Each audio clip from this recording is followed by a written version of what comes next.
සද්ධම්මං මුනි රාජස්ස සුනන්තු සග්ග මොක්ඛදං ධම්ම ශ්‍රවණ කාලෝ අයං භදන්තා ධම්ම ශ්‍රවණ කාලෝ අයං භදන්තා ධම්ම ශ්‍රවණ කාලෝ අයං භදන්තා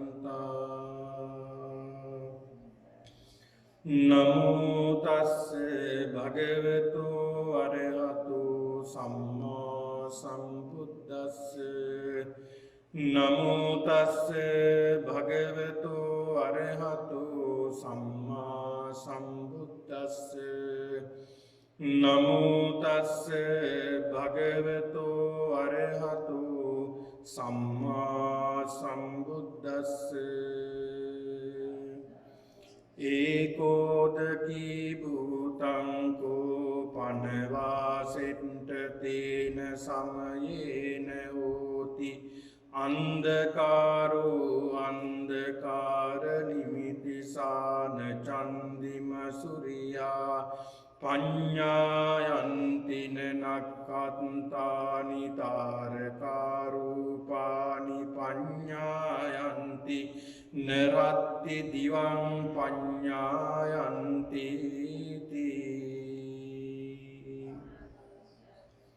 ගෞරවනීය ලොකු ස්වාමීන් වහන්සේගෙන් අවසරයි වාසනාවන්ත සදහැවර පින්තුනි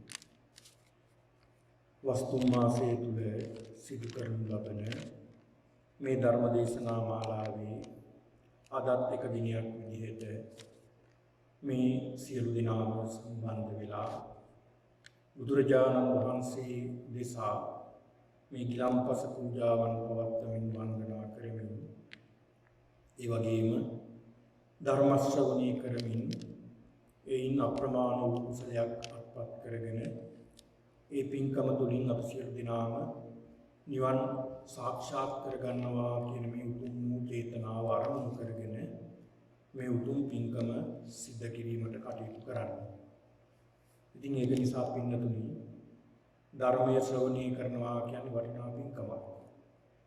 ධර්ම ශ්‍රවණය කරනවා කියන්නේ මහා කුසල කර්මයක්. ඒක නිසායි බුදුහාමුදුරුවෝ පෙන්ලා දුන්නේ කාලේන ධම්ම ශ්‍රවණං. නිසි කාලයට ධර්ම ශ්‍රවණය කිරීම උතුම් වූ මංගල කාරණා 38න් එක් මංගල කාරණාවක් විදියටයි දේශනා කළේ. මේ ධර්මය බැබලෙන කාලයක්. මේ කාල පරිච්ඡේදය ගෙවුනට පස්සේ නැවතත් ධර්මයේ විනාශ වෙනවා.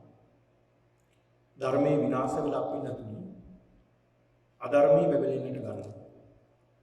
ඉතින් ඒක නිසා මේ ධර්මයේ පවතින කාලෙක ඔබ අප කවුරුත් මේ ධර්ම ශ්‍රවණය කරමින් ධර්ම අවබෝධය වැඩි දියුණු කරගනිමින් මේ ධර්මයේ තුලම ජීවත් වෙනවා කියන මේ උතුම් චේතනාව ඇති කරගන්නට ඕනේ.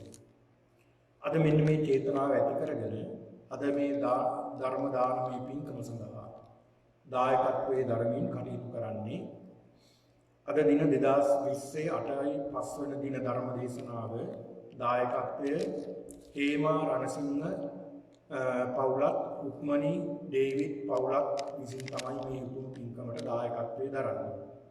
පින් පැමිණීම සඳහා මීට වසර 6කට පෙර නැසී ගිය කෝකිල රණසිංහ මහත්මයා ඇතුළුව ඔබ අප සැම වෙනුවෙන් සංසාරගත සියලුම දෙමාපියන් ඥාතීන් ගුරුවරුන් පින් බලාපොරොත්තුවෙන් සිටින්නේ නම් ඔවුන් සැම දෙනාම මේ ධර්ම දානයේ කුසලානිසංසයෙන් සාදු සාදු දී අනුමෝදන් වී ඊට ඉක්මනින් සංසාර ගමනින් අත් මිදේවා කියන මේ උතුම් ප්‍රාර්ථනාව හිතේ තියාගන්නට ඕනේ මේ ධර්ම ශ්‍රවණය කරමින්. ඒ වගේම සෙත් ප්‍රාර්ථනා කරනවා දැන් අසනීප තත්ත්වයේ සිටින ප්‍රතිකාර ලබන මෙත්මා කුමාරසිංහ දියණියටත් දයා හේවා පතිරණ මහත්මයාට තෙරුවන් ගුණ බලයෙන් සියලු අපෝපද්‍රව දුරු වී කරන්නා වූ වෛද්‍ය ප්‍රතිකාර සර්වප්‍රකාරයෙන්ම සාර්ථක වී ඊතා ඉක්මනින්ම නිරෝගී භාවයට පැමිණෙත්වා කියන මේ උතුම් චේතනාවත් ප්‍රාර්ථනා කරනවා. ඒ වගේම මේ පුණ්‍ය කර්මයේ බලයෙන් සියලු වේදනාවන්ගෙන් දුරු වේවා කියන ප්‍රාර්ථනාවක් ප්‍රාර්ථනා කරනවා. ඒ වගේම ආශිර්වාද පිණිස මාස ගණනකට සිටම COVID-19 වසංගතයෙන් අපහසුතාවයට පත්ව සිටින අප සෑම දෙනා වෙනුවෙන්ම නිරතුරුව සීල භාවනා ධර්ම දේශනා මෙහෙයමින් අප සියලු දෙනාට මානසික සහනයක් ලබා දුන් විහාරස්ථානයේ ස්වාමින් වහන්සේලා දෙනමට පතන්නා වූ යම් බෝධියක් වේ නම් එයම සාක්ෂාත් කරගෙන උතුම් නිර්වාණයට පැමිණීමට මේ ධර්මය දානමේ කුසලය හේතු වේවා වාසනාව වේවා කියන ප්‍රාර්ථනාවක් විදිහට ඉදිරිපත් කරගෙන තිබෙනවා. ඒ වගේම මෙම පින්කම් මාලාව නිවසේ සිටින සජීවීව සහභාගී වීමට තාක්ෂණ පහසුකම් සපයා දෙන මාධව අමරසිංහ මහත්මයා ඇතුළු අනිකුත් සොහොයුරන්ට ආයුෂ සැප බල සතුට ලැබ ධර්ම අවබෝධයේ පිණිස මේ පුණ්‍ය කර්මය හේතු වේවා කියන ප්‍රාර්ථනාවක් ප්‍රාර්ථනා කරනවා. ඒ වගේම සගෙන පන්සිලු දේව ඇතුළු මෙහි සිටින සියලුම පවුල්වල දරුවන්ටත් කරන කියන අධ්‍යාපන කටයුතු රැකී ආරක්ෂා දියුණුවෙන් දියුණුවටම පත් වී ඔවුන්ට නිරෝගී කායික හා මානසික ශක්තිය ලැබීමට මේ උතුම් වූ පුණ්‍ය ක්‍රියාව උපකාරී වේවා කියන මේ උතුම් ප්‍රාර්ථනාවක් පෙරදරි කරගන්න. ඒ වගේම අද දින මේ පින්කමට සහභාගී වූ සියලුම පින්වතුන්ට චතුරාර්ය සත්‍ය අවබෝධ කරගැනීමෙන් සංසාර ගමන නිමා කර ගැනීමට මේ කුසල ධර්මය පාරමිතාවක් බවට පත් වේවා කියන චේතනාවක් ඇති කරගෙන මේ උතුම් වූ ධර්ම ශ්‍රවණය කිරීමටයි සූදානම් වෙලා තිබෙන්නේ. ඉතින් ඒක නිසා පින්නතුනි මේ මොහොතේ කල්පනා කරගන්නට ඕනේ. පින්නතුනි අපි බොහොම දුර්ලභ කාරණාවක් ඉටු කරගෙන ඉන්න අවස්ථාව. ඒ තමයි මනුස්ස භවය. බුදුරජාණන් වහන්සේ පෙන්ලා දෙනවා දුර්ලභංච මනුස්සත්වය. ඒතර මිනිසත් භාවයක් ලබා ගැනීම අතිශය දුර්ලභ කාරණාවක්. ඒක කොච්චර දුර්ලභද කියලා මම මේ පින්නතුන්ට පැහැදිලි කරලා දෙන්න අවශ්‍ය නැහැ. ධර්ම දේශනාවලින් මේ පින්නතුන් අහලා තියෙනවා. ඒ පිළිබඳව අතිශය දුර්ලභ කාරණාවක් විදිහට. ඒතර මේ මිනිසෙක් වීම, මනුෂ්‍ය භවයක් ලබා ගැනීම අතිශය දුෂ්කරයි. ඊටත් වඩා දුෂ්කරයි ඒ ලබත් ගත්තා වූ මනුෂ්‍ය භවයේ තුල යම් කිසි බුදු කෙනෙක් පහළ වුණ කාලෙක උපත ලබන්න ලැබීම. ඒකත් අතිශය දුර්ලභ කාරණාවක්. ඒ වගේම තවත් අතිශය දුර්ලභ කාරණාවක් තමයි ධර්මයේ ඇහෙන පැත්තක ධර්මයේ ශ්‍රවණය කරන සම්මාදිට්ඨික වෙලා උපත ලබන්න ලැබීම. ඉතින් මේ සියලු කරුණු කාරණා අපිට නම් තියෙනෝනේ. මේ ලෝකේ බලන්න කෝටි ගණනක් මිනිස්සු ඉන්නවා. ඒ අතරින් අපි කී දෙනාද සම්මාදිට්ඨික බවට පත් වෙලා තියෙන්නේ. දැන් මෙතන ඉන්න සියලු දෙනාටම ඇත්තටම කැමැත්තක් තියෙනවා කොහොම හරි මේ සංසාර දුකින් එතර වෙන්න ඕනේ කියන චේතනාව. ඔන්න ඔය චේතනාව එන්නේ කොහොමද? කායටද සිතටද? එන්නේ සිතට. එහෙනම් කායද සිතද බලවත්? සිතයි බලවත්. ඒතකොට කායද සිතද දියුණු කරගන්න ඕනේ. සිතයි දියුණු කරගන්න ඕනේ. පින්නතුනි අපි කිසිම කෙනෙක් මේ මනුස්ස භවයක් කොච්චර දුර්ලභද කියනවා නම් ඒක පැහැදිලි කරනවා මේ මනුස්ස භවයක් ලබා ගැනීම අතිශය දුර්ලභයි. මේ මනුස්ස භවයක් ලබා ගන්න එසේ මෙසේ පිටක් කරලා තියෙන්න බෑ. ඔය කුසල් සිත් වලින් මහා කුසල් කරන්න ඕනේ. කුසල් සිත් 8ක් තියෙනවා මහා කුසල් සිත් 8ක්. ඒ කුසල් ඒ කියන්නේ කාමාවචර කුසල් සිත් කරන්න ඕනේ. ඒ කුසල් සිත් කරලා විතරක් මදි. සිත් පරම්පරාවේ චුති සිතට මේ කරපු කාමාවචර කුසල් සිතක් පහළ වෙන්නට ඕනේ. ඒ පහළ වෙනවත් එක්කලම චුතියත් එක්කලා තියෙන පටිසන්ධිය. පටිසන්ධි සිත ඇති වෙනවත් එක්කලම ඇති වෙනවා සිත් පරම්පරාවක්. ඒ සිත් පරම්පරාව තමයි භවාංග උපච්ඡේද භවාංග චලන පංචද්වාරා වජ්ජන සම්පටිච්ඡන සම්පීරණ වොත්තපන. ඒතකොට මෙතන හතක් තියෙනවා. මම මේවා සඳහන් කරන්නේ ඉස්සරහට මේ ධර්ම දේශනාවේ ඔයයන්ට තේරුම් ගන්න කරුණු කාරණා ටිකක් තියෙනවා. ඒක නිසා මෙන්න මේ කියන හත මේ සිත් හත ඇති වෙනකොට මේක කාටවත් වෙනස් කරන්න බෑ. ඒ සිත් හත ඇති වෙන්නේ කර්ම විපාකයක් අනුව. ඒ කියන්නේ පෙර කරපු කර්ම විපාකයක් අනුව තමයි මේ සිත් පහළ වෙන්නේ. ඒක නවත්තන්න බෑ. ඒක දෙවියෙකුට බ්‍රහ්මියෙකුට අඩු ගන්න බුදුහාමුදුරන්ට නවත්තන්න බෑ. මොකද කර්ම විපාකයේ දෙන්නේ. ඒ සිත් ටික එහෙමම දුවනවා. ඊළඟට ඇති වෙනවා ජවන් සිත් හතක්. අන්න ජවන් සිත් හත ඇති වෙනකොට අපිට පුළුවන් මේ ජවන් සිත් වලින් අපිට මේ චේතනාව වෙනස් කරන්න. එතකොට ඒක කරන්න පුළුවන්කම තියෙන මනුස්ස භාවයක් ලබා ගන්නවා. ඒක නිසා තමයි දැන් බුදුරජාණන් වහන්සේ කෙනෙකුට ප්‍රතිකාර කරන්නේ නැත්නම් ධර්මයේ දේශනා කරන්නේ මෙන්න මේ සිත් බලලා, ජවන් සිත් බලලා. ඒ වෙනස් කරන්න පුළුවන් දැන් වෙනස් කරන්න. ඒක නිසා මේ අපි දැන් කුසල සිත් ඇති වෙනකොට මේ ජවන් සිත් තමයි ඇති වෙන්නේ. එතකොට මේ අපි මේ විනාශ කරගන්න හදන්නේ මොකක්ද? මේ සසර හැමෝම හිතනවා මේ සසර සැපයි කියලා. හැමදාම කියනවා කියලා අපි මේක යථාභූතය දැනගන්න නෑ මේක දුකයි. මේ සංසාරයේ දුකයි ලෙඩ වෙනවා, අසනීප වෙනවා, මැරෙනවා, උණු වෙනවා. මේ වගේ සංසාරේ තව තැනක උපදිනවා. ඒක නිසා මේක දුකයි. දුක නිසා මේක කොහොම හරි ගැලවෙන්න ඕනේ කියන මෙන්න මේ සිතිවිලි අපි එතෙන් දානවා. දානකොට අර ජවන් සිත් බල වෙන්න ගන්නවා. අන්න එහෙම බලවත් කරගන්න පුළුවන්කම තියෙන මිනිස්සුන්ට.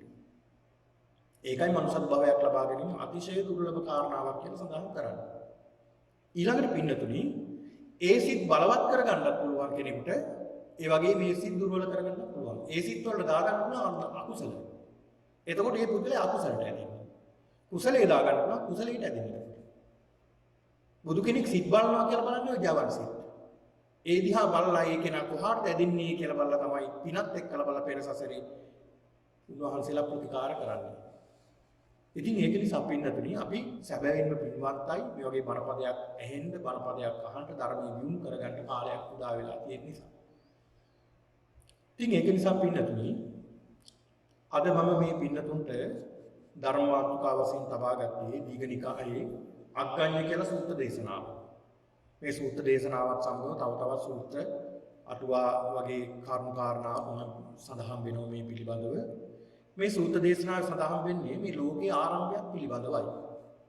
මේ ලෝකයේ ආරම්භය පිළිබඳව කතා කරපුවම පින්නතුනි මේ ලෝකයේ පහළ වෙලා තියෙන සියලු ආගම්, සියලු දර්ශන, සියලු ආගම් වල කියන්නේ දේව නිර්මාණවාදයක් පිළිබඳව.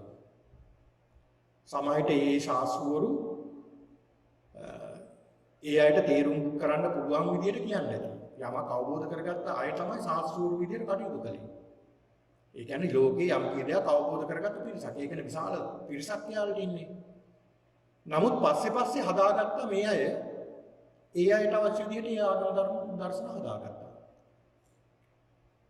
කෙසේ වෙතත් පිටතදී මේ සෑම ආගමික දර්ශනයකම කියන්නේ දේව නිර්මාණවාදයක්. ඒ කියන්නේ මිනිසා, සත්වයින්, ගහකොළ සහ ලෝකේ නිර්මාණය කළ තියෙන දෙවි කෙනෙක්. එහෙමයි කියන්නේ. දැන් බ්‍රාහ්මණ ආගම් තුල සඳහන් කරන්නේ මිනිස්සු පින්නතුනේ එතෙන්ට යොමු වුණා සිත් මිනිස්සුන්ගේ. ඒ මිනිස්සුන්ට ඉස්සර හිටපු මිනිස්සුන්ට හිතන්න තරම් ලොකු ප්‍රඥාවක් තිබෙන්නේ නැහැ. ඒ අය ස්වභාව දහම දිහා බලාගෙන හිටියා. බලාගෙන ඉඳලා එයා කල්පනා කළා මේ ස්වභාව දහම මේ මිනිස්සු එකම හැඩයකටයි තියෙන්නේ. හරිම ලස්සන අපූර්ව නිර්මාණයක් මේ මිනිස්සු. මේ ගහකොළ ඇලදලා හරි ලස්සනයි. හරිම ස්වභාව දහමේ හරිම අපූර්ව නිර්මාණයක්. මේ අය කල්පනා කළා මේක නම් ඉබේ නිර්මාණ වුණයක් වෙන්න බෑ. සමහරට දෙවි කෙනෙක් නිර්මාණය කරන්නට ඇති කියලා අන්න එතනින් දේව නිර්මාණවාදයට ආවා. එතකොට ලෝකයේ ගහකොළ මිනිස්සු මේ සියල්ල නිර්මාණය කරන්නේ දෙවි කෙනෙක් කියන සංකල්පයට ආව දේව නිර්මාණවාදයට. දේවවාදය. ඔය බෘහදාරණ්‍යක උපනිෂදයේ සඳහන් වෙනවා මේ පෘථුවියට එනවා කියන්නේ ඒ අය සඳහන් කරනවා දෙවි කෙනෙක්. ඒ දෙවි කෙනෙක් කියලා දෙවියන්ගේ ආත්මය තමයි එන්නේ. එයාලා පිළිගන්නේ ආත්මය. ඒ ආත්මය ඇවිල්ලා එයා කල්පනා කරනවා බොහොම සතුටු වෙනවා. මම විතරයි ඉන්නේ. කිසි කෙනෙක් නැහැ කියලා හරි සතුටුයි. කවුරුවත් නැහැ. ටික කාලයක් ඉන්නකොට මෙයාට බය ඇති වෙනවා. ඒ දෙවියන්ට බය ඇති වෙලා කල්පනා කරන තව කෙනෙක් හිටියොත් හොඳයි. එහෙම හිතලා ඔහුගේ ආත්මය දෙකට කඩාන එකකින් ස්ත්‍රියක් වුණා. එතකොට ස්ත්‍රිය සහ පුරුෂයා පහළ වෙනවා. අර පුරුෂයා ස්ත්‍රිය සමග සංවාසය වෙනවා. එතකොට දරුවෝ හට ගන්නවා. ස්ත්‍රිය මොකද කරන්නේ? අර පුරුෂයාගෙන් බේරෙන්න විවිධ ගව දෙනක් වෙනවා, කිකිලියක් වෙනවා. මේ විදිහට සත්‍යෝගේ රූපම වගන්නවා. අර දෙවියෝ මොකද කරන්නේ? අර සත්ත්ව රූපම වගන අර සංවාසය දෙනවා. මේ මෙහෙම සත්‍යය හටගත්තා කියලා තමයි අනාගතය. එතකොට මේක හේතුඵලද? හේතුඵලයක් නැහැ. හේතු එකක්, ඵලය තව එකක්. එතකොට හේතුඵල ධර්මතාවක් සම්බන්ධයක් නැහැ. හේතුවක් තියෙනවා ඵලයක් තියෙනවා හැබැයි සම්බන්ධයක් නැහැ. හැබැයි බුදුරජාණන් වහන්සේ පෙන්වලා දෙනවා පින්නතුනි. ඊටාමත් ලස්සනට මේ හේතුඵල න්‍යායානුකූලව මේ ලෝකේ හටගත්ත හැටි, ලෝකේ විනාශ වෙන හැටි.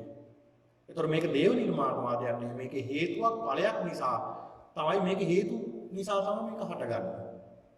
පින්නතුනි පෙන්වලා දෙනවා. ඔය සඳහන් වෙනවා. දැන් අපි අහලා තියෙනවනේ කල්ප විනාශය කියලා.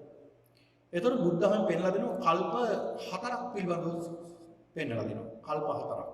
එකක් තමයි ආයුෂ් කල්පය. ආයුෂ් කල්පය කියලා එකක් තියෙනවා. දැන් සමහරු කියන දැන් බුදුරජාණන් වහන්සේ පිරිනිවන් පෑවට පස්සේ ආනන්ද හාමුදුරන්ට චෝදනා 5ක්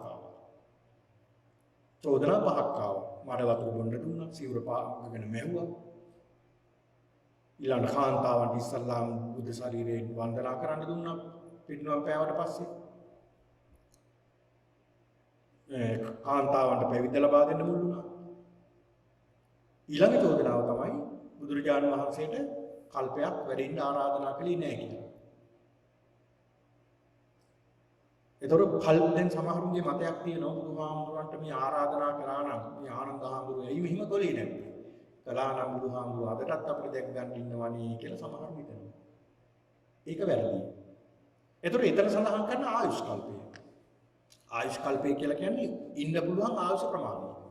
ඒතර උන්වහන්සේ ඒ කාලේ වෙනකොට පින්නතුනේ ආයුෂ් කල්පය අවුරුදු 100 තමයි. 100ට වැඩියෙනුත් හිටියා, 100ට අඩුවෙනුත් හිටියා. සමහර වෙලට 120ක් හිටියා, 160ක් හිටියා බක්කුල මහරහතන් වහන්සේ. 100 තමයි කාලය.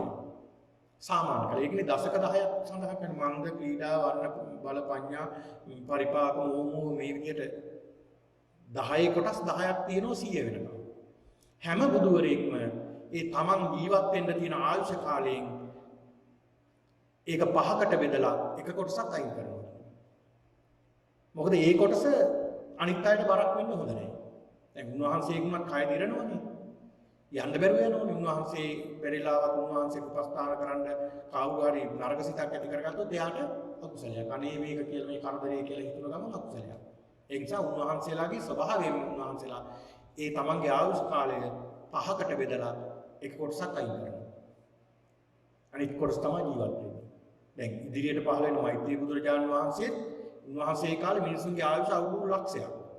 උන්වහන්සේ ඒකත් පහකට බෙදලා 80000යි ජීවත් වෙන්නේ. ඒකට කියනවා ආයුෂ් කල්පය කියලා. ඊළඟ සඳහන් වෙන පින්නතුනි අන්තර් කල්පය කියලා. ඒත් තව කල්ප වර්ගයක්. මේ අන්තර් කල්පය කියලා කියන්නේ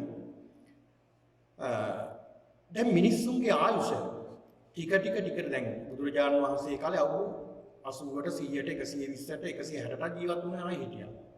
දැන් මොකද වෙලා තියෙන්නේ? 70 75යි 80යි සුදුස් ගාලා යනවා. මරණයටපත් වෙනවා. ජීවත් වෙන්නේ නැහැ. ටික දැන් මේ ආයුෂ පිරිහෙනවා. මේ ආයුෂ පිරිහිලා පින්නතුනි දවසක දැන් ඉදිරියට දැන් අවුරුදු දැන් 75ක් 80නේ 70ක් 75ක් නේ අපේ සාමාන්‍ය අය අපේක්ෂණය. ඊට පස්සේ මේක 70 60ට බහිනවා 60 50ට බහිනවා 50 40 වෙනවා 40 30 වෙනවා. මෙහෙම අවුරුදු 10ට බහිනවා. මේ අවුරුදු 10ට වැස්සහම මේ අවුරුදු 10න් පින්නතුනි මිනිස්සු ඉපදිලා වැඩි වියටපත් වෙලා ඉගෙනගෙන කසාද බැඳලා දරුවෝ තරලා මිය ගිහිල්ලත් ඉවරයි අවුරුදු 10කට. මිනිස්සු ඒතකොට ඉතාමත් පුංචි. අර පිළ ගහයට නඩු අහනවා කියලා සඳහන් වෙනවා. ඒ තරම් මිනිස්සු පුංචි වෙනවා. ඒ වගේම ආයුෂ අඩු වෙනවා. ඒ කාලේ වෙනකොට මිනිස්සු තාක්ෂණය අතින් දියුණු ඇති. හැබැයි මිනිස්සුන්ගේ අධික රාගය, ද්වේෂය, මෝහය බලවත් වෙච්ච කාලයක්. ධර්මෙ පිළිහිලා ඉන්නේ. ධර්මයක් නැහැ. ඒ කාලේ වෙනකොට පින්නතුනි මිනිස්සු මොන තරම් ධර්මද කියලා කිව්වොත් අහවල් කෙනා මරන්න උනේ කියලා හිතෙනකොට අපට ආයුධයක් පහළ වෙනවා ඉවරයි. ඒ තරම් ධර්ම කාලයක් බවට පත් වෙනවා. ඒ කාලේ වෙනකොට පින්නතුනි මහා වර්ෂාවක් වහිනවා. ඒ වර්ෂාව වහින්න පෙර දෙවියෝ සියලු දෙනාට දැනුවත් කරනවා. අඬා කියනවා කියන්නේ දැන් ඔන්න මහා වර්ෂාවක් වැහැලා මහා විනාශයක් වෙනවා මේකෙන් බේරෙන්න කියලා. පින්වත් පිරිසට විතර යැහෙන්නේ. ඒ අය අරගල් ගුහා ආරක්ෂිත තැන් වලට ගිහිල්ලා බේරෙනවා. දින 7ක් පමණ එක දිගටම වර්ෂාව වහිනවා. මේ වැස්සට තෙමෙන අසත්පුරුෂයෝ ඒක දැන් දවස් 7ක් විතර බඩගින්න ඉඳලා උන්ට අධික බඩගින්න කන්න දෙයක් නැහැ. වර්ෂාව විතර මහා නෝරාව හිවන්නේ. එතකොට අනිත් අය තම තමන්ට පේන්නේ මෝ වගේ. ඒක නිසා මිගපුරු සංවර්ෂාව කියලා කියනවා. ඒක නිසා අනිත් අය මරා ගන්න හදනවා. මොෙක් කියලා හිතලා. අර සත්පුරුෂ පිරිස අර වර්ෂා ඉවර වෙලා නගරයට ඇවිල්ලා බලනකොට මහා විනාශයක් වෙලා. මහා විනාශයක් වෙලා. එතකොට කල්පනා කරනවා අනේ මේ මිනිස්සු කොච්චර අසත්පුරුෂද. මෙච්චර කියලා මේ මිනිස්සු යහපත් දෙයක් කළේ නෑ. අකුසලයටමයි බර වුනේ. අනේ අපිවත් මේ ධර්මය ආරක්ෂා කරමු කියලා අර ඉතුරු වෙන පිරිස යන ධර්මය ආරක්ෂා කරන්න ගන්නවා. යහපත් පුද්ගලයෙක් බවට පත් වෙන්න ගන්නවා. ටික ඔන්න අවශ්‍ය වර්ධනය වෙනවා. 10 20 වෙනවා, 20 30 වෙනවා, 30 40 වෙනවා, 100 200 300 500 1000 10000 ලක්ෂය මේ විදිහට වැඩි වෙලා අසංඛ්‍ය දක්වා සංඛ්‍ය කියන්නේ සංඛ්‍යාවක් කියන්න බෑ. ඔය අසංඛ්‍ය දක්වා පින්නතුනි ආයුෂ වැඩි වුණාම මිනිස්සු පුදුමාකාර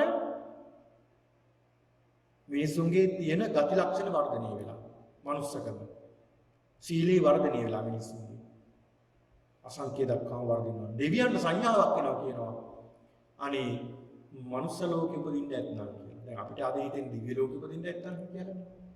දෙවියන්ට සංඥාවක් ඇති වෙනවා කියනවා. අනේ මනුස්ස ලෝකෙ උපදින්න තියෙනවා. මොකද දිව්‍ය ලෝකෙ වගේ 100ක් ගුණයකටත් 1000 ගුණයකටත් වඩා වැඩි මනුස්ස ලෝකයේ වෙනකොට ආයුෂ. අන්න මිනිස්සු නැවතත් දුස්සීල වෙන්න ගන්නවා. ටික මේ ආයුෂ පිරිනවා. ආයුෂ පිරිහිලා නැවතත් අවුරුදු 10 දක්වා වැස්සාම ආගයකට කියනවා අන්තර්කල්පය. අන්තර්කල්පය කියලා සඳහන් වෙනවා. එතකොට ඒකට කියනවා අන්තර්කල්පය.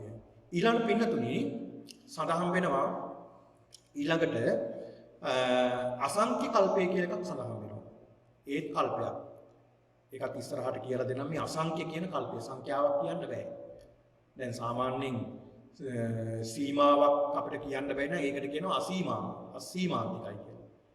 සංඛ්‍යාවක් කියන්න බැරි හින්දා අසංඛ්‍යයි කියලා කියනවා. සංඛ්‍යාවකින් කියන්න බෑ.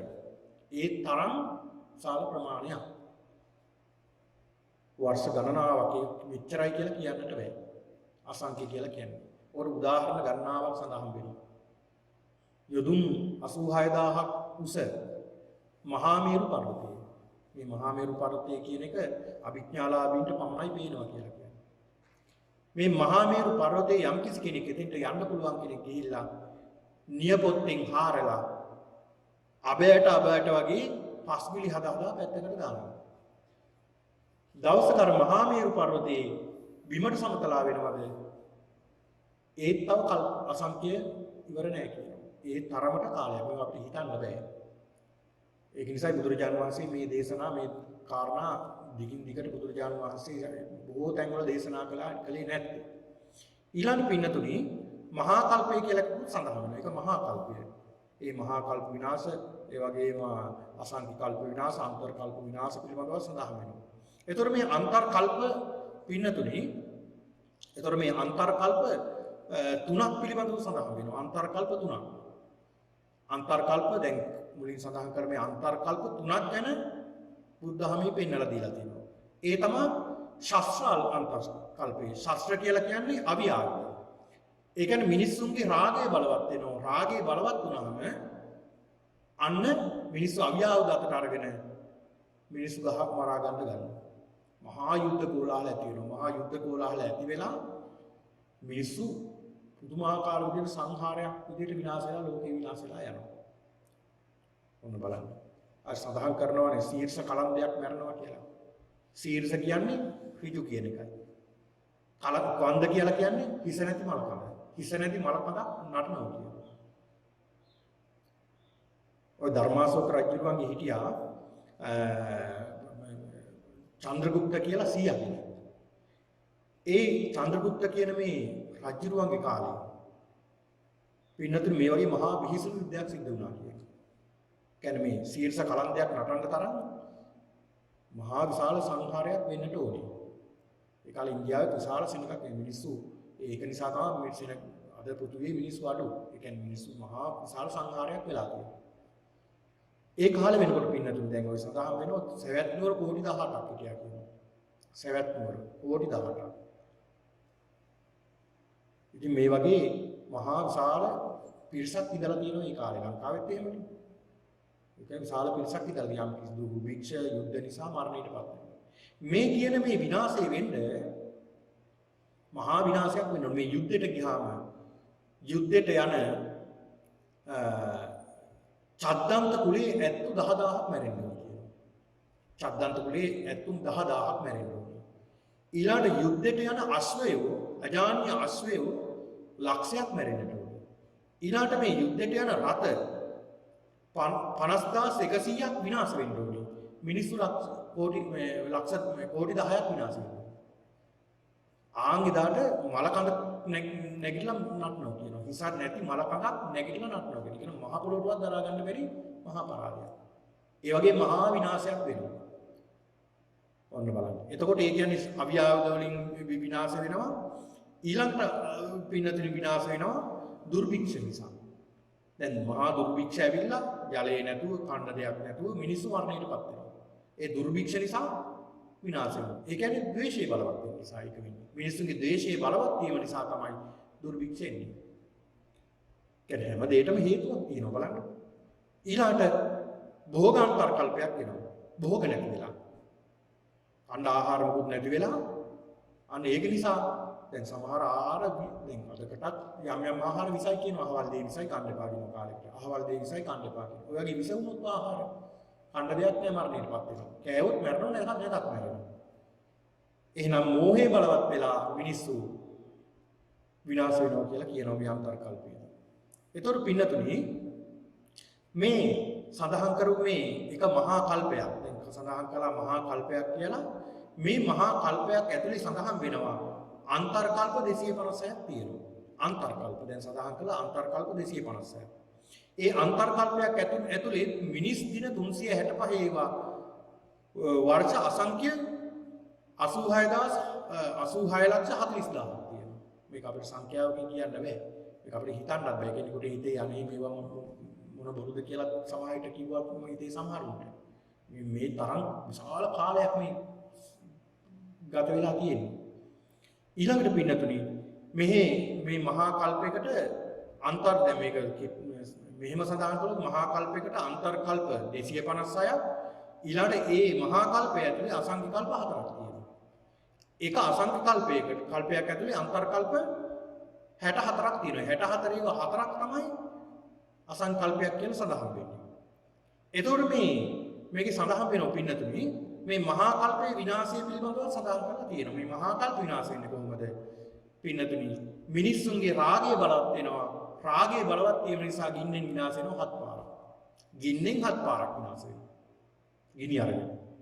ඊළඟට ගින්නෙන් 7 පාරක් විනාශ වෙලා ඊළඟට නැවත ජලයෙන් විනාශ වෙනවා 1 පාරක්.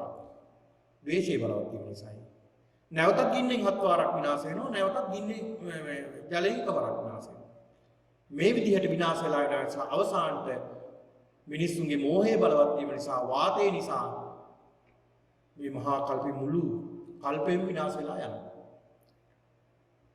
කල්පෙම විනාශ දැන් එක සුලන් තියෙනවනේ දැන් හත් වෙනා කියයි නේද? එක જાති දැන් එනවනේ. අය වගේ මහා විශාල උනාට වෙවිලා විනාශ වෙලා යනවා කියනවා. මේ කල්පෙම විනාශ වෙලා යනවා. අපිට හිතා ගන්නවත් බෑ. ඒ වගේම මේක සඳහන් වෙනවා පින්නතුනි මේක සඳහන් වෙනවා බුදුරජාණන් වහන්සේ පෙන්ලා දෙනවා මේ සප්ත සූර්ය උද්ගමන සූත්‍රයේදී. මේ ලෝකේ විනාශ වෙනකොට මේ කල්පේ විනාශ වෙනකොට සූර්යයන් 7 දෙනෙක් පායන්න ගන්නවා. ඒ කියන්නේ පළවෙනි සූර්යයා පායනවා මේක එන්නේ සූර්යා ලෝකයේ අධික වෙනවා. දැන් අදටත් අපිට සූර්යා ලෝකේ දැන් එන්නේ අධික වේගෙන් යන්නේ. එතකොට දැඩිව අධික වෙනකොට මේ සූර්යයා අර අපි බොන ලිං වල ජලය ටික අඩු වෙන්න යනවා. දෙවෙනි සූර්යයා පායන්න ගන්නවා. ලිං සම්පූර්ණයෙන්ම හිදෙනවා. වැව් හිදෙන්න ගන්නවා. තුන්වෙනි සූර්යයා පායනවා. අර අතු යම් ඇලදොලවල් හිදෙන්න ගන්නවා. ඊළඟ සූර්යයා පායන්න ගන්නවා. ඊළඟට මහා ගංගා පංච මහා ගංගාව හිදෙන්න ගන්නවා. ඊළඟට මෙහෙම කෙමෙන් මහා මොහොතේ ජලයක් හිදෙලා යනවා. ඒ ජලය එකතු වෙන තැනට මාළු එකතු වෙනවා. ඒ මාළු මරණයටපත් වෙලා මාළුන්ගෙන් තෙලක් හට ගන්නවා. අර අවුව නිසා අර දැඩි සූර්යරශ්මිය නිසා තෙලක් ගිනි ගන්නවා. මහ පෘථිවියම ගිනි ගන්නවා. එහෙමත් විනාශ වෙනවා. මුළු පෘථිවියම ගිනි ගන්නවා. මුළු පෘථිවියම ගිනි අරගෙන විනාශ වෙනවා. එක එක ක්‍රම වලට පෙන්නලා දීලා තියෙනවා මේ විනාශය. සමහර අවස්ථාවල මේ සූර්යයා පින්නතුනි එන්නෙන් සූර්යයා දැන් අපිත් අනිත්‍යයි සූර්යයත් අනිත්‍යයි. සූර්යයත් මැරෙනවා අපිත් මැරෙනවා. ඒතකොට සූර්යයත් මැරෙනවා. දැන් මැරෙනවා කියන්නේ සූර්යාගේ ශක්තිය නැති වෙනවා. ශක්තිය නැති වෙනකොට මේ සූර්යාගේ කිරණ වේගින් පිට කරන්න ගන්නවා. එතකොට සූර්යා වේගින් ක්‍රියාත්මක වෙනවා කැරකෙන්න ගන්නවා එතකොට. සූර්යාගේ කැරකීම වේගවත් වෙනකොට වේගින් කැරකෙන්න ගන්නකොට මැද හැදෙනවා හිලක් වගේ එකක්. දැන් අර පොරහකට වතුර ටිකක් දාලා වේගින් කරකවනකොට මැද හිලක් වගේ ඇති වෙන්නේ. ඒ වගේ වේගින් කැරකෙන්න ගන්නකොට මැද ශක්තියක් ඇතිවෙන කාලාවාටය කියනවා. ඒ කාලාවාටය කියන තැන පින්නතුනි ගුරුත්වාකර්ෂණය අධික වෙන්න පටන් ගන්නවා. අර වටේම කැරකෙන ගුරුත්වාකර්ෂණය නිසා කැරකෙන සියලු ලෝක අරකට ඇදලා ඉන්න පුපුරලා විනාශ වෙලා යනවා. විනාශ වෙලා නැවතත් ගිහිල්ලා අර කැඩිලා ගිය කෑලි වේගින් කැරකෙන්න ගන්නවා. වේගින් කැරකෙන්න ගන්නකොට මොකද වෙන්නේ? දැන් ඇලක දොලක තියෙන ගලක් උනත් කැරකි යනකොට රවුම් වෙන්න ගන්නවා. ඒක තමයි ලෝක ගෝලාකාර කියලා කියන්නේ. ගෝලයක් වගේ තියෙනවා කියන්නේ. ඉතින් මේ වගේ නොයෙක් මත පිළිබඳව සඳහන් වෙනවා පින්නතුනි මේ බුදුරජාණන් වහන්සේ දේශනා තුළ සඳහන් වෙනවා මේ ලෝකයේ පිළිබඳව. ඉතින් කෙසේ හෝ වේවා මේ ලෝකේ විනාශ වෙලා පස්සේ මහා වර්ෂාවක් වහින්න ගන්නවා. ඒ වර්ෂාව කල්ප ගානක් වහිනවා. වැහැලා මේ ජලය සම්පූර්ණයෙන්ම එකතු වෙනවා එක තැනකට. වෙන ජල බෝලයක් විතරයි දැන් මේකේ තියෙන්නේ. කිසිම දෙයක් නැහැ. මේකේ ටිකක් කල් යනකොට ටික පස් හට ගන්නවා. පස් හට අරගෙන පෘථුවිය හට ගන්නවා. පොළොව හට ගන්නවා. ජලය හට ගන්නවා. ජලයේ තියෙන තැන පඨවි ආපෝ තේජෝ වායු කියන ධාතු හතරක් තියෙනවා. ඒක නිසා මේ මහ පොළොව හට ගන්නවා. මේ මහ පොළොව වටේ තියෙන පින්නතුනි කිසිම ආලෝකයක් නැහැ. අන්ධකාරයෙන් විතරයි. අර ලෝකේ විනාශ වෙන කාලේ හිටපු සත්‍යෝ මිනිස්සු සත්‍යෝ ඒ මරණයටපත් වෙලා සුගති භූමිය වල සමහර අය එකතු වෙනවා. සමහර අය දුගති භූමිය වලට යනවා. සුගති භූමියට කොහෙද යන්නේ? අර ලෝක විනාශ වෙනකොට බ්‍රහ්ම ලෝක පවා විනාශ වෙනවා. එක තැනක් තියෙනවා ආවස්සන කියලා බ්‍රහ්ම ලෝකයක්. එතන ඉපදිනවා. එතකොට මේ ආවස්සන ලෝකයේ උපදින දෙවියන්ට සයම් පවා. ඒ කියන්නේ තමන්ගේ ශරීරයෙන් ආලෝකය නිකුත් කරන්න පුළුවන්. ඊළඟට ආකාශජාලය අහසින් යන්න පුළුවන්. පීතිබක්කා ප්‍රීතිය පමණයි ආහාරය. සතුට වෙනකොට ආහාරය කුස පිළිනවා. මේ ආවස්සර දිව්‍ය ලෝක මේ බ්‍රහ්ම ලෝකින්න සත්ත්ව පිරිසක් ඉන්නේ. අර මරණයටපත් වුණු සත්ත්වයෝ. යම් කිසි කුසල කර්ම කරලා. ඒ අය අර පෘථුවියට එනවා. ඒ ඇසුරට එනකොට එයාට දැනෙනවා හරි හොඳ සුවඳක්. මේ මහ පොළොවේ පින්නතුනි ඕජෝ ගුණය එහෙම නැත්නම් පෘථුවි රසයේ මහ පොළොවේ තැන් වල අර යොදේ වගේ පිහිටලා තියෙන්නේ. යෝගට් වගේ තැන් වල පිහිටලා තියෙනවා හරි සුවඳයි. ඒවට කියන්නේ අමෘතය කියලා. මේ සුවඳ නිසා දිව ගාලා බලනවා. හරිම රසයි. මේ අය මේව අනුභව කරන්න ගන්නවා. අනුභව කරනකොට මේ අයට කියනවා හූ රසං. රස තෘෂ්ණාව ඇති වෙනවා. හේතුඵලයක් නේ. රස තෘෂ්ණාව ඇති වුණා. රස තෘෂ්ණාව ඇති වෙලා ටිකක් කල් යනකොට මේ අයගේ ශරීරයේ එන්න රළු වෙන්න පටන් ගත්තා. ඒ කබලෙක් මේ ආහාර නෙගන්න ටික රළු වෙන්න ගත්තා. ටික රළු වෙන්න ගන්නකොට දැන් මේ අර පෘථුවියේ තියෙන ඕජෝ ගුණේ ආහාරට ගන්නවා හැමෝම ශාරීරික ආලෝකයක් ටික දැන් නැති වෙගෙන යනවා. ටික නැති වෙගෙන යනකොට අන්න කරවල වෙන්න පටන් ගත්තා. එතකොට පින්නතුනි සූර්යයා පහළ වුණා කියනවා. ඊළඟට සඳ පහළ වුණා කියනවා. එතකොට දැන් සත්ත්ව මේ සත්ත්වයෝ ඉන්නේ තාම ටික තියෙනවා ශාරීරියේ ප්‍රභාස්වර ගතිය තියෙනවා. දැන් පෘථුවියේ රසයත් අවසానයි කාලම ඒකත් අවසන් වෙලා ඊළඟට භූමි පත්පටක එහෙම නැත්නම් බිම් හතු පහළ වුණා. මේ බිම් හතු පහළ වෙලා ඒවත් ආහාරයට ගත්තා. ඒවත් හරි රසයි. ඒවත් නැති වුණා. ඊළඟට බදාලතා වැල් කියලා පහළ වුණා. මේ බදාලතාවල් පහළ වුණාට ඒවත් ආහාරට ගත්තා. ඒවත් අවසන් වුණා. ඊළඟට LV පහළ වුණා. ඒවත් ගිහිලා කාලා ඉඳලා තියෙන්නේ. ඒ වගේ පොත්තක් නැහැ. ඒ වී ඇටි මේ හාල් ඇටේමයි තියෙන්නේ. හරිම රසවත් කියනවා. ගියා Tamanට ආහාර ගන්න දුන්නාම කෑවා. මෙයයි මෙහෙම ඉන්නකොට මේ ශරීරයේ ටික රළු වෙන්න පටන් ගත්තා. රළු වේගින යනකොට පින්නතුනි මේ ඇට උඩින් යන්න බැරුව ගියා. ආකාශචාරීව යන්න බෑ. රළු වෙන්න සමහරු ශරීර ප්‍රභාවය පවා වෙනස් වෙනවා. ශරීර ස්වභාවය පවා වෙනස් වෙනවා. ශරීර වර්ණයක් වෙනස් වෙනවා. දැන් මේ ආවේ වෙන භවවල ඉඳලා නේ අර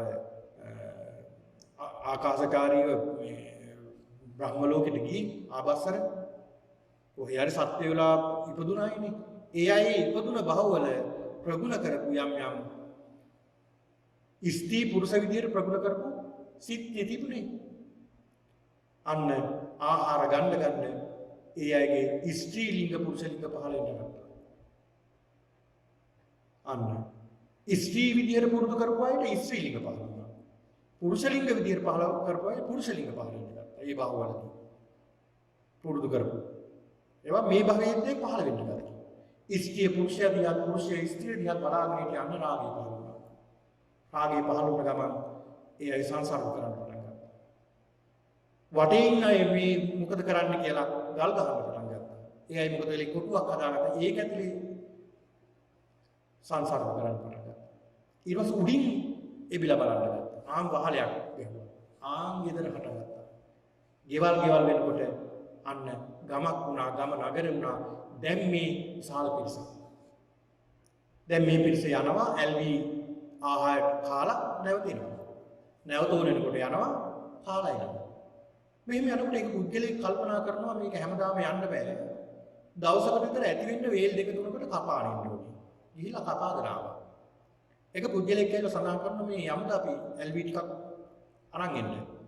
කෑම කාලා එන්න. නෑ මම දවසකට විතර ඇති වෙන්න අරන් ආවා. මට ඕනේ නෑ. අර පුද්ගලයා ගිහලා දවස් දෙකකට අරන් ආවා. ඒකද තව කෙනෙක් සතියකට විතර අරන් ආවා. දැන් මොකද උනේ? එන්න ලෝභය වැඩි වෙන්න ගත්තා. අන්න තමන්ගේ කොටස තියෙනකොට අනින්ගේ අයගේ කොටස කපා ගන්න ගත්තා. ටික දැන් LV නැති වෙගෙන යනවා. වෙනද LV කැපුවාට පස්සේ පවුදාට ඇවිල්ලා දැන් මොකද වෙන්නේ? ඉව එන්නේ නැහැ. ටික අඩු වෙනවා. මෙහෙම වෙලා හොරකම් කරන්න පටන් සොරකම හටගත්තා. හොරකම් කළා වුණාම බොරු කියන්න පටන් ගත්තා. මුසාවාදය ඇති වුණා. සොරකම් කරන නිසා දඬුමුගුරු අතර ගත්තාන ප්‍රාණඝාතය ඇති වුණා. මෙන්න මේ විදිහට පංච සීලේම කඩ කරන්න පටන් ගත්තා. මෙන්න මේ විදිහට තමයි මේ සමාජයේ එන්න හටගත්තේ. දැන් මේ හොරකම් අල්ලන්න මේ හොරුන්ට දඬුවම් කරන්න වැරදි අයට දඬුවම් කරන්න කෙනෙක් ඕනේ වුණා. ඒ සියලු දෙනාම එකතු වෙලා කල්පනා කළා අපි ඔක්කොම එකතු වෙලා අපි කෙනෙක් පත් කරගමු මේ අයට දඬුවම් කරන්න. අපේ නායකයා විදිහට. එයාට අපි ගන්න ආදායම කොටසක් දෙමු මේ වගේ. අන්න මුල්ම රජතුමා තමයි පහළ වෙන්නේ. මේ රජතුමා මහා සම්මත කියන රජු. මහා සම්මත කියන රජු. ඒතර මේ මහා සම්මත රජතුමා පහළ වුණේ පින්නතුනි. ඒ රජතුමා පහළ වුණේ කෙත්තානම් අධිපතිටි කත්තියෝ. ශක්තිය කියලා හැදුනේ එහෙමයි. කියන්නේ ශක්තිය කියලා හැදුනේ කෙත්තානම්. කෙත්ත කියන්නේ කෙත්වත් වලට අධිපති කෙනා ඒව ආරක්ෂා කරන කෙනා කියන නිසා තමයි ශක්තිය කියලා හැදුනේ. නැතුව වෙන හේතුවක් නිසා නෙමෙයි. ඊළඟට මේ සමාජෙ හිටියා යම් යහපත් කරන අය. කුසල් වඩන අය හිටියා. ඒ අය අකුසල් කරන අයට දොස් කිව්වා. දොස් කියමින් තමන් කුසල් වඩන්න ගත්තා. පව්කම් බැහැර කරන්න ගත්තා. ඒ අයට කියනවා පාප කර්ම බැහැර කරන නිසා බ්‍රාහ්මණ. බාහෙන්ති පාප කම්මෝ බ්‍රාහ්මණ. පව්කම් බැහැර කරන නිසා බ්‍රාහ්මණ කියන සඳහන් වෙනවා. ඒ අය තමයි වනගත වෙලා බණ භාවනා කරලා ධ්‍යාන වඩාගත්තේ. ධ්‍යාන වඩලා පංචඅභිඥා සමාපatti ලබා ගත්තා අය. ඒක නිසා ධ්‍යාන කියලා එයාට සඳහන් කළා. පස්සේ කාලෙදී මේ ධ්‍යාන වැඩිම අතහැරලා ඒ අය නගරෙට ගම් සීමාවට ඇවිල්ලා ඒව අනිත් අයට උගන්වනවා. අන්න අධ්‍යාපන පටන් ගත්තා. ඔන්න බලන්න ඇති උනේ හැටි. ඊළඟට විවිධ කර්මාන්ත කරපු අය හිටියනේ. ගොවි කුඹුරු කර්ම කරනවා, ඊළඟට ගවය පාලනය කරනවා, විවිධ කර්මාන්ත කරනවා. විවිධ කර්මාන්ත කරන නිසා විසුම් කම්මම් ප්‍රයෝජන දීති වෙස්සම්. වෛශ්‍ය කියලා කුලයක් ඇති වුණා. ඒ සමාජයේ හිටපු දුර්වර්ණ, එහෙම නැත්නම් වැරදි කරන, අකුසල් කරන පිරිස හිටියා. මේ පිරිසට සඳහන් කළා නොඑක් වැරදි කර්ම කරන නිසා ශුද්‍ර කියලා සඳහන් කළා. කුද්ද ලුද්ද සමාචාරා සුද්ධ. ඒ කියන්නේ වැරදි නරක ක්‍රියා කරන නිසා ශුද්‍ර කියලා සඳහන් කළා. මෙන්න බලන්න ලෝකයා මේ අග්ගඤ්ඤ සූත්‍රයේ පෙන්නලා දෙන ආකාරය. මේ සූත්‍රය පින්නතුන් දේශනා කරන්න හේතුව බුදුරජාණන් වහන්සේ පෙන්නලා දුන්නේ එක්තරා ආකාරයේ බුදුරජාණන් වහන්සේ දා වැඩ සිටියේ මිගාරමාතු කියන ප්‍රාසාදයේ. මිගාරමාතු කියන මේ ප්‍රාසාදයේ බුදුරජාණන් වහන්සේ වැඩ සිටියා. මේ කාලෙදී බුදුරජාණන් වහන්සේ මේ කාලෙදී වැඩ ඉන්න කාලේ මේ සවැත් නුවර තමයි මිගාරමාතු ප්‍රාසාදයේ තිබුණේ. මේක හදලා දුන්නේ විශාකාව. විශාකාවට කියන තවත් නමක් තමයි මිගාරමාතා. මේ ප්‍රාසාදයට කියන්නේ පූර්වාරාමය. මේක හදන්නත් එක්තරා හේතුවක් තිබුණා. බුදුරජාණන් වහන්සේ බැහැ දකින්න වැඩියට පස්සේ ජේතවනාරාමයට පින්නතුනි මේ විශාකාවට තිබුණා මහා කෝටි 19 කෝටියක් නේ 19 කෝටිය වටින පළඳනාවක් තිබුණා. මේක පළඳනාවක්. මේ පළඳනාවර ගේට්ටුවේ එල්ලලා තමයි ගියේ බණ අහන්න. යනකොට ඔක්කොම ආභරණ ගලවලා යන්නේ. බුදුහාමුදුරනේ බණ අහන්න. ගිහිල්ලා එනකොට අමතක වුණා මෙයාට මේක අරන් යන්න. සේවිකාවට කිව්වා මට අමතක වුණා ගිහිල්ලා බලන්න. ඒ තියපු තැන නැත්තම් ඉල්ලන්න යන්න එපා. ගේන්න යන්න එපා. බලනකොට ඒක ආනන්ද හාමුදුරුවෝ අරගෙන කියලා. ආනන්ද හාමුදුරුවන්ගේ අත ස්පර්ශ වුණා නම් ආයි වික්ෂුන් වහන්සේ කෙනෙක්ගේ අත ස්පර්ශ වුණා නම් ඒක අති පාරිශුද්ධයි. ඒක නිසා අපිට අයිති නැහැ කියලා. ඒක විකුණලා තමයි මේ ආරාමය හදලා දුන්නා කියන බලන්න මොනතරම් ධර්මය අවබෝධ කරගත්ත කෙනෙක්. හැබැයි කෝටි ගණන් ඒවා පළඳනවා. ඒවා අවබෝධයෙන් පළඳනවා. ඒ කියන්නේ කිසිම ආසාවක් නැහැ. හැබැයි පළඳනවා. ආසාවක් නැහැ. මෙන්න මේ කියන පූර්වාරාමේ වැඩ ඉන්න කාලේ තමයි පින්නතුනි මෙන්න මේ දේශනාව සිද්ධ කළේ බුදුරජාණන් වහන්සේ. ඒ දේශනාව සිද්ධ කළේ මේ පූර්වාරාමේ වැඩ ඉන්න කාලේ වාසෙට්ට භාරද්වාජ කියලා සාමණේර දෙනමක් හිටියා. වාසිට්ඨ භාරද්වාජ කියලා සාමණේර හිමිවරු දෙනමක් හිටියා. මේ හිමිවරු දෙනම වැඩ ඉන්නකොට මේ අය කල්පනා කළා අනේ භාග්‍යවතුන් වහන්සේත් එක්කලා කතා කරන්න ඕනේ, සංඝයාත් එක්කලා කතා කරන්න අපේ උපසම්පදාවට කියලා මෙහෙම කතා කරන දැන් මේ වාසිට්ඨ භාරද්වාජ කියන්නේ බොහොම කුලෙන් ඉතා ඉහළ බ්‍රාහ්මණ කුලේ ඉහළම කුලේ දෙන්නේ. ඒ විතරක් මේ ත්‍රිවේදීය පාර ප්‍රාප්ත දෙන්නේ. 80 කෝටියක් ධනෙයි අයට. ඒ බුදුරජාණන් වහන්සේ ගාව පැවිදුණා. බුදුරජාණන් වහන්සේ දා හවස් වරුවේ වැඩ ඉන්නවා, සක්මන් කරමින් වැඩ ඉන්නවා. අර වාසයට සඳහන් කරන භාරද්වාජට භාග්‍යවතුන් වහන්සේ දැන් විවේකයේ වැඩ ඉන්නවා. අපි යම් පොඩ්ඩක් සාකච්ඡා කරන්න කියලා බුදුරජාණන් වහන්සේ ළඟට යනවා. ඊළඟ භාග්‍යවතුන් වහන්සේට වැඳලා පිටත් පසක ඉන්නවා. බුදුහාමුදුරුවෝ අහනවා වාසයට භාරද්වාජ නුඹලා බ්‍රාහ්මණ කුලේ නේද? එහෙමයි ස්වාමීන් වහන්සේ. නුඹලා මේ පැවිදුණාට බ්‍රාහ්මණයෝ නුඹලට බලින්නේ නැද්ද? ස්වාමීනි නොසෑහෙන්න බයි. ඉවරයක් නෑ බයි. මේ වගේ පහත් ශ්‍රමණයෝ ගාවට ගියා නේද මෙච්චර ඉහළ කුලයක ඉඳලා. අපි තමයි බ්‍රාහ්මණයාගේ මුඛයෙන් ඉපදුනේ. බ්‍රාහ්මණෝස්ස මුඛමාස. බ්‍රාහ්මණයාගේ මුඛයෙන් බ්‍රාහ්මණයාගේ කටින් තමයි අපි පහළ වුණේ. උතුම් පාරිශුද්ධම තැනින් අපි පහළ වුණේ බ්‍රාහ්මණයාගේ. එහෙම පහළ වුණා මේ අපි නුඹලා ඇයි ඔය වගේ පාත්‍රයක් කරන් තැන් තැන් වල හිඟා කකා යන්නේ ඇයි කියලා නොඑක් විදියට අවලාද කියනවා ස්වාමීනි කියන සලහන්. බුදුරජාණන් වහන්සේ පෙන්ලා දුන්නා වාසිට්ඨ භාරද්වාජ හොඳට අහගන්න කිව්වා. මේ ලෝකේ කුල කියලා එකක් නැහැ. මේ ලෝකේ ආරම්භයේ දැන් ওই ආරම්භයේ බුදුහාමුදුරු පෙන්ලා දුන්නේ ඔන්න ඔය කතාවට. මේ ලෝකේ ආරම්භ වුණ හැටි මේ බමුණු දන්නේ නැහැ. කොහොමද මේ ආරම්භ වුණේ කියලා දන්නේ නැති නිසා තමයි මෙහෙම චෝදනා කරන්නේ. අභූත චෝදනා එල්ල කරන්නේ. ලෝකේ ආරම්භ වුණ හැටි මේ බ්‍රාහ්මණයෝ දන්නේ නැහැ. හැබැයි බ්‍රාහ්මණයෝ හිතන්නේ මහා බ්‍රහ්මයාගේ මුඛයෙන් තමයි පහළ වුණේ. වාසෙට්ට නුඹලා දැකලා තියෙනවද? බ්‍රාහ්මණයෝ සහ බ්‍රාහ්මණයෝ දැකලා තියෙනවා. එතකොට මේ බ්‍රාහ්මණයෝ ඔසක් වෙනවද දැකලා තියෙනවද? දැකලා තියෙනවා. එතකොට මේ අය ගර්භණීය වෙනවද දැකලා තියෙනවද? දැකලා තියෙනවා ස්වාමී. එතකොට දරුවෝ දිනවද දැකලා තියෙනවද? ස්වාමීන් දැකලා තියෙනවා. එහෙනම් වාසෙට්ට භාරද්වාජය මහා බ්‍රහ්මයාගෙන් ඉපදුනා කිව්වනම් ඒ මහා බ්‍රහ්මයාගේ මුඛය වෙන්න ඕනේ ඒ කාන්තාවන්ගේ යෝනි ප්‍රදේශ වෙන්න ඕනේ. එහෙමනේ වෙන්න ඕනේ. බුදුරජාණන් වහන්සේ එහෙමම දේශනා කළා. එහෙනම් වෙන කාටවත් මේ මහා බ්‍රහ්මයා කියන්න ඕනේ කාටද? තමන්ගේ උතුම් අම්මට. ඒ අම්මා දැක මහා බ්‍රහ්මයාට වදින අම්මා පැත්තකට දාලා. ඒක නිසා වාසෙට්ට භාරද්වාජය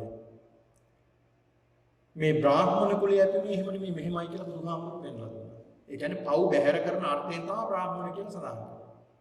දැන් ඔය බුදුරජාණන් වහන්සේ පහළ වෙන්න කලින් හිටිය බ්‍රාහ්මණයන්ටත් කලින් බ්‍රාහ්මණ පිරිසක් හිටියා බ්‍රාහ්මණ කියන වංශිකයෝ. ඒ බ්‍රාහ්මණ වංශිකයෝ තමයි හොඳම අය. ඒ ඇත්තටම පාප කර්ම බැහැර කරන පිරිසක්. ඒ බ්‍රාහ්මණයෝ කියන්නේ. දැන් ඔය සඳහන් වෙනවා ඔය ඍග්වේදයේ ඍෂි කියලා සූත්‍රයක් දෙනවා. ඒකේ සඳහන් වෙනවා සමහර බ්‍රාහ්මණයෝ වනගත වෙලා භාවනා කරනවා. ඒ භාවනා කරපු තාපසයෝ අවුරුදු ගණන් භාවනා කරනවා. සිත ධානයටපත් වෙලා. හැබැයි එතනින් එහා යන්න බෑ ධානය විතරයි. නිවන් දකින්න බෑ. මොකද එතනින් ගැලවෙන්න යායට විදිහක් නැහැ එතනින්. මොකද ධානයටපත් වෙන්න පුළුවන්. ඒ තරම් සිත දියුණු කරපු පිරිසක්. ඔය බුමින්දෝජාරෝ හරප්පා කියන ශිෂ්ටාචාර වලින් සඳහන් වෙනවා. ඉතා ඉහළ දියුණු මානසික මට්ටමක හිටපු පිරිසක් කියලා. ඒ අය අර මිලේච්චු පිරිසක් කියලා විනාශ කරන්නේ. ඉතින් මේ වගේ ඉහළ බුද්ධියක් දැනුමක් තිබුණ පිරිසක් තමයි ඒ කාලේ හිටපු බ්‍රාහ්මණයෝ. හැබැයි පස්සේ කාලේ වෙනකොට මේ බ්‍රාහ්මණයෝ මේ සමාජයේ ආධිපත්‍යය හදාගන්න උත්සාහ කළා. ඒකයි බුදුහාමුදුරුවෝ පෙන්නලා දුන්නේ. මෙන්න මේ බ්‍රාහ්මණයෝ කියන අය ඇතුළේ මෙහෙමයි. වාසෙට්ට බ්‍රාහ්මණ කුලෙ ඉපදින කෙනෙක්. මේ බ්‍රාහ්මණ කුලෙ ඉපදුන කෙනා දස අකුසල් කරනවා. කොහාටද යන්නේ? සතර පායට. යම් කෙනෙක් ශාස්ත්‍රීය වංශයක උපදිනවා. කොහාටද යන්නේ මෙట్లా? අකුසල කර්ම කරගෙන ඒ අය යනවා අපායට. යම් කෙනෙක් වෛශ්‍ය කුලයේ ඉපදිලා දස අකුසල් කරනවා. කොහාටද යන්නේ මෙట్లా? සතර පායට. ශුද්‍රයෙක් ඉපදිලා ශුද්‍ර වංශයේ ඉපදිලා කුලයේ ඉපදිලා දස අකුසල් කරනවා. මෙట్లా යන්නේ කොහාටද? අපායටම. ඒතකොට දස අකුසල් කළොත් ආයේ අර කුලේ මේ කුලේ කිසිම දෙයක් නැහැ යන්නේ කොහාටද? ඔයා බ්‍රාහ්මණ කුලේ ඉඳලා අපි මේ අපායට ගන්න එහෙම එකක් නැහැ නේ. අකුසල් කළා නම් කාට උනත් එකයි. හැබැයි භාරද්වාජ වාසෙට්ට යම් කිසි කෙනෙක් බ්‍රාහ්මණ කුලේ ඉපදලා හරි දස කුසල් වඩනවා. මේ දස කුසල් වඩන කෙනා ඒකාන්ත වශයෙන් යන්නේ සුගතියටමයි. දුගතියට යන්නේ නැහැ සුගතියට යන්නේ. ශාස්ත්‍රීය වංශෙත් එහෙමයි දස කුසල් වැඩිවොත් යන්නේ සුගතියට. වෛශ්‍ය ශුද්‍ර මේ හැමෝම දස කුසල් වැඩිවොත් සුගතියට යන්නේ. ඒක නිසා ඒවට කුලයක් නැහැ. ඒතර කුල කියලා ඒව හදාගෙන තියෙන්නේ මේ මිනිස්සු. මිනිස්සුනි හදාගෙන තියෙන්නේ. අහවල් කුලේ කියලා හදාගෙන තියෙන මිනිස්සු. ඒ නිසා බ්‍රාහ්මණයෙක් වුණත්, ශාස්ත්‍රීයෙක් වුණත්, වෛශ්‍යෙක් වුණත්, ශුද්‍රයෙක් වුණත් ඔය කවරෙක් වුණත් කුසල් සහ අකුසල් කියන දෙකම කළොත් එක්කෝ සුගතියට යනවා එක්කෝ දුගතියට යනවා.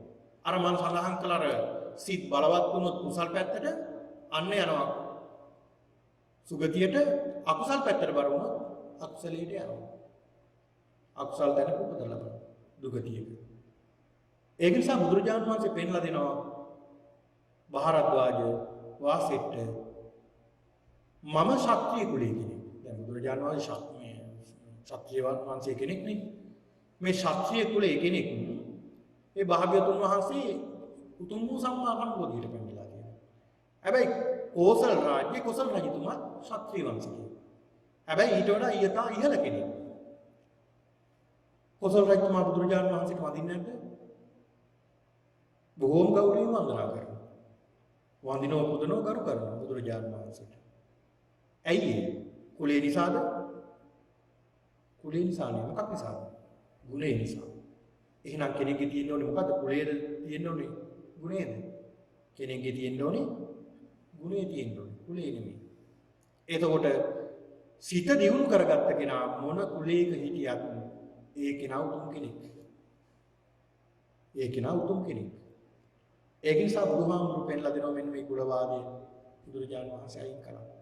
දැන් ඔය බ්‍රාහ්මණයෝ සඳහන් කළේ ඒ මහා බ්‍රහ්මයා දණ්ඩෝනේ වඳින්න ඕනේ මහා බ්‍රහ්මයා වෙනුවෙන් විශාල යාග හෝම කරන්න ඕනේ. ඒ මහා බ්‍රහ්මයා කියන දෙවි කෙනෙක්. ඒ දෙවියෝ කෝප කරන්න හොඳ නැහැ. මේ වේද ගීතිකා ගායනා කරන්න ඕනේ. ඒ වගේම මේ පව් බැහැර කරන්නම් මේ මහා බ්‍රහ්මයා කියපු ක්‍රමයේ අනුගමනය කරන්න ඕනේ. අර කරවටක් ගියේ ගිලෙන්න ඕනේ.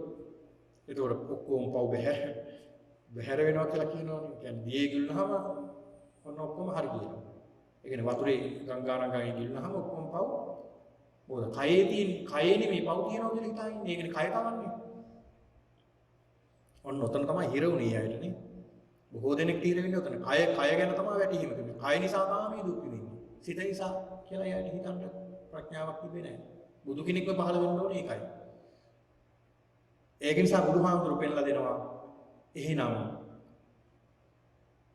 ඔය නාලා පිරිසිදු වෙනවා නම් ජලයේ කරවටක් බැහැලා ඉඳලා පව් බැහැර වෙනවා නම් ජලයේ ඉන්න ඉබ්බෝ කැස්බෑවෝ මාළු ගෙම්බෝ මැඩියෝ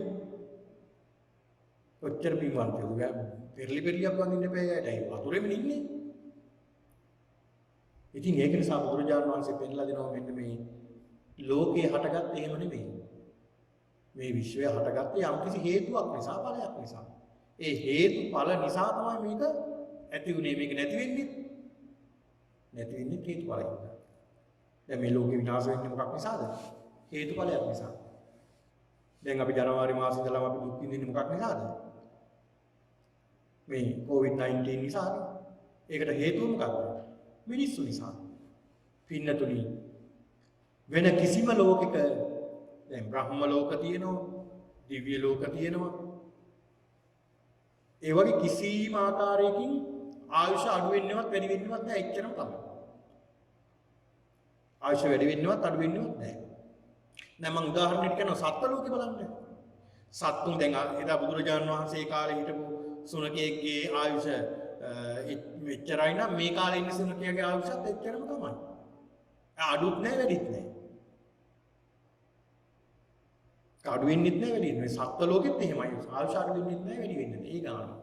හැබැයි මේ වෙනස සිද්ධ වෙන්නේ කොහෙද? මිනිස්සුන්ගේ විතරයි.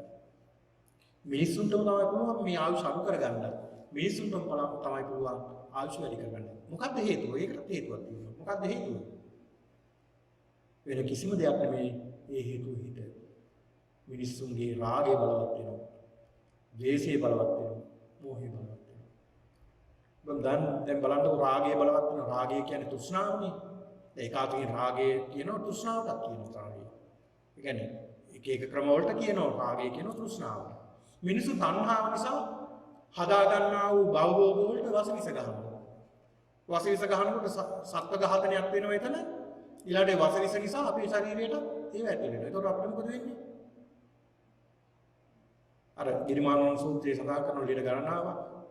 ඉතින් ඔබ හැදෙනවා. ඒතකොට ලෙඩ වෙනවා. ලෙඩ වෙනකොට අපේ ආයුෂක් මොකද වෙන්නේ? ශරීරයේ දුර්වල වෙනවා ආයුෂක් ටික ටික අඩු වෙනවා. මොකක් නිසාද හේතුව? මිනිස්සුගේ තියෙන රාගය නැත්නම් ලෝභය. ඒ වගේම මිනිස්සුගේ ද්වේෂය බලවත් වෙනවා. ද්වේෂය බලවත් වෙන්න මේ ශරීරයේ තියෙන මේ හෘදේ වස්තුවේ තියෙන ලේ ධාතුව කිපෙන්න ගන්නවා. නරක වෙනවා. එතකොට මුළු ශරීරයේ පුරාම මේ ලේ ධාතුව දුර නරක වෙච්ච ලේ ධාතුව. එතකොට මොකද වෙන්නේ? ඒ අර ටිකම තමයි ටික ටික ආයුෂ අඩු වෙනවා වැඩි වෙන්නේ. මිනිස්සු මුලා වෙනවා. මෝහය නිසා මිනිස්සු පිරිහෙනවා ආයුෂ අඩු වෙනවා. එහෙම තමයි ආයුෂ ටික ටික අඩු වෙගෙන ගිහිල්ලා විනාශයටපත් වෙන්නේ. නැවතත් මිනිස්සුම තමයි මේ ආයුෂ ටික ටික වර්ධනය කරගන්නේ. ඒක නිසා පින්නතුනි මේ බුදුරජාණන් වහන්සේ පෙන්නලා දෙනවා මේ ලෝක ධාතුවේ ඇති වුණ හැටි, නැති වෙන හැටි. මේ මහා කල්පත් විනාශ වෙනවා. මේ මහා කල්පත් විනාශ වෙලා මේ සතර අපාය, දිව්‍ය ලෝක, බ්‍රහ්ම ලෝක සියල්ල විනාශයටපත් වෙනවා. තරම් මහා විනාශයක් සිද්ධ වෙනවා. ඒක නිසා බුදුරජාණන් වහන්සේ පෙන්නලා දුන්නේ මේ ලෝකයේ ඇති වුණ හැටි, ලෝකයේ ඇති වෙලා කොහොමද මේ කුල හටගත්තේ, කුල කියන ඒවා කොහොමද ආරම්භ වුනේ, ඒ වගේ යථාර්ථය කොහොමද කියලා බුදුහාමුදුරු පෙන්නලා දුන්නා. ඒක නිසා කෙනෙක් කුලේ නිසා ඉහළ පහළ කියන්න බෑ. මොකක් නිසාද ඉහළ පහළ කියන්න පුළුවන්? ඒ කෙනාගේ සිත නිසා. සිතට යහපත් දේවල් පුරුදු කරලා තියෙනවා නම් එයා උසස් කෙනෙක්. අයහපත් දේවල් පුරුදු කරලා තියෙනවා එයා පහත් කෙනෙක්. ඒ කියන්නේ පල්ලෙහැම කුලවල හිටපු අය රහත් භාවයටපත් වුණානේ. බුදුරජාණන් වහන්සේ අය ඔයා දැන් පාලි කියන කර්ණ වෑගය තමයි ඉස්සල්ලාම පැවිදි කළේ. ආනන්දෝ කිම්මිල දේවදත්ත පාලි කියන මේ අය අතර දැන් ආනන්ද හාමුදුරුවෝ කියන්නේ බුදුහාමුදුරේ ඥාතියෙක්නේ. ශක්තිය කුලේ. හැබැයි ඉස්සල්ලාම පැවිදි කළේ කවුද? උපාලිය. ඇයි ඒ? අර අයගේ මානෙ විනින්න. ඒ මානෙ විනින්න තමයි එහෙම කළේ. ඉතින් ඒක නිසා අපේ තියෙන්නේ මේකනේ මෙන්න මේ කියන මානය, කුල, ගෝත්‍ර මේ විදියට. මේක නිසා අපිට ඉස්සරහට යන්න බෑ. ඒක නිසා කෙනෙක් පිරිසිදු හෝ අපිරිසිදු වෙන්නේ කුලේ නිසා නෙවෙයි, සීලේ නිසායි. ඒක නිසා අපි සිල්වත් වෙන්නට ඕනේ. ගුණවත් වෙන්නට ඕනේ. සීලයක් ආරක්ෂා කරගන්නට ඕනේ, සිල්වත් වෙන්නට ඕනේ, නිතරම හිත පිරිසිදු කරගන්න ඕනේ. නිතරම මෛත්‍රී සිතිවිල්ලෙන්ම සිත පුරව ගන්නට ඕනේ. මොකද ලෝක විනාශ වෙන කාලය වෙනකොට මිනිස්සුන්ට කියනවා මේ දෙවි කෙනෙක් මෙහෙම විනාශයක් වෙනවා කියලා. එතකොට මේ මිනිස්සුන්ට සමහරුන්ට තේරෙන්නේ නැහැ ඒ කාලේ වෙනකොට.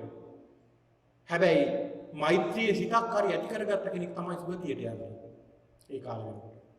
ඉතින් ඒක නිසා නිතර සිත අපි පිරිසිදු කරගන්නට ඕනේ. ඒකට තමයි ඔබ සියලු දෙනා මේ පන්සලට ඇවිල්ලා මේ පූජාවට සම්බන්ධ වෙන්නේ. බෝධි පූජා පවත්වන්නේ, ධර්ම දේශනා ශ්‍රවණය කරන්නේ, පිරිත් දේශනා කරන්නේ, මේ බඳු පින්කම් දහම් සිද්ධ කරන්නෙම මේ සිත පිරිසිදු කරගන්න ඕන නිසා. අපි රැක ගන්න ඕනේ මේ සිත. කය නෙමෙයි. සිතයි රැක ගන්න ඕනේ. ඒ සිත තමයි අපි හැම වෙලාවෙම අපේ සිත ගැන හොඳ අවධියක අවබෝධයෙන් ඉන්නට ඕනේ. සිතට එන අරමුණු මොනවද? මොනවද මේකට රාග අරමුණු වෙනවද, ද්වේෂ අරමුණු වෙනවද, මෝහ අරමුණු වෙනවද කියලා අපි අවධානයෙන් ඉන්න ඕනේ. ඉතින් ඒක නිසා පින්නතුනි කල්පනා කරගන්න ඕනේ අද මේ මොහොතේදී පැයකට පමණ ආසන්න කාලයක් ධර්ම ශ්‍රවණය කරන්නට යෙදුණා. මේ උතුම් වූ පින්කම සිද්ධ කර ගැනීම අරමුණු කරගන්නට යෙදුනේ. ඒ දායකත්වයේ දරන්නේ හේමා රණසිංහ මහත්මියගේ පවුලත්, ඒ වගේම රුක්මනී ඩේවිඩ් ඒ අයගේ පවුලත් විසින් ඒ පින් පැමිණවීමට අද පින් පමුණවනවා. මීට වසර 6කට පෙර නැසී ගිය කෝකිල රණසිංහ මහතා ඇතුළුව ඔබ අප සැම වෙනුවෙන්ම සංසාරගත සියලු දෙමාපියන්, ඥාතීන්, ගුරුවරුන් පින් බලාපොරොත්තු වෙමින් සිටින්නේ නම් ඔවුන් සෑම දෙනාම මේ ධර්ම දානයේ කුසලානිසංසයෙන් සාදු සාදු දී අනුමෝදන් වී ඊතා ඉක්මනින් සංසාර ගමනින් අත් මිදෙත්වා කියන ප්‍රාර්ථනාව ප්‍රාර්ථනා කරනවා. ඒ වගේම දැන් අසනීප තත්වයේ සිටින ප්‍රතිකාරය ලබන මෙත්මා කුමාරසිංහ දීනියටත් දයා හේවා පතෙන්නමා ඇතුළු එයට තෙරුවන් ගුණ බලයෙන් සියලු අපල උපද්දව දුරු වී කරන්නා වූ වෛද්‍ය ප්‍රතිකාර සර්වප්‍රකාරයෙන්ම සාර්ථක වී තා ඉක්මනින් නිරෝගී භාවයට පැමිණෙත්වා කියන ප්‍රාර්ථනාවක් ප්‍රාර්ථනා කරනවා. ඒ වගේම මේ පුණ්‍ය කර්මයේ බලයෙන් සියලු වේදනාවන්ගෙන් දුරු වේවා කියන ප්‍රාර්ථනාවක් ප්‍රාර්ථනා කරනවා. ඒ වගේම මාස ගණනාවක සිටම COVID-19 වසංගතයෙන් අපහසුතාවයට පත් වී සිටින අප හැම දෙනා වෙනුවෙන් නිරතුරුවම ශීල භාවනා ධර්ම දේශනා මෙහෙයමින් අප සියලු දෙනාටම මානසික සහනයක් ලබා දුන් විහාරස්ථානයේ ස්වාමින් වහන්සේලා දිනමට පතන්නා වූ මේ බෝධියක් වේ නම් ඒම සාක්ෂාත් කරගෙන උතුම් නිර්වාණයටම පැමිණීමට මේ ධර්ම දානමේ කුසලයේ හේතු වේවා වාසනාව වේවා කියන ප්‍රාර්ථනාවක් ප්‍රාර්ථනා කරනවා. ඒ වගේම මෙම පින්කම් මාලාව නිවසේ සිටම සජීවීව සහභාගී වීමට තාක්ෂණික පහසුකම් සපයා දෙන මාධව අමරසිංහ මහත්මයා ඇතුළු අනෙකුත් සොහොයුරන්ටත් ආයුෂ සප බල සතුට ලැබේ ධර්ම අවබෝධය ලැබේවා කියලා ප්‍රාර්ථනා කරනවා. ඒ වගේම සජන පන්සිලු දේව් ඇතුළු මෙහි සිටින සියලු පවුල්වල දරුවන්ටත් කරන කියන අධ්‍යාපන කටයුතු රැකී රක්ෂා දියුණු වෙන්නීමටපත් වී ඔවුන්ට නිරෝගී කායික හා මානසික ශක්තිය ලැබීමට මේ පුණ්‍ය ක්‍රියාව උපකාරී වේවා. ඒ වගේම අද දින මේ පින්කමට සහභාගී වූ සියලු පින්නතුන්ට චතුරාර්ය සත්‍ය අවබෝධ කරගෙන සංසාර ගමන නිමා කර ගැනීමට මේ කුසලානුභාවය හේතු වාසනා වේවා.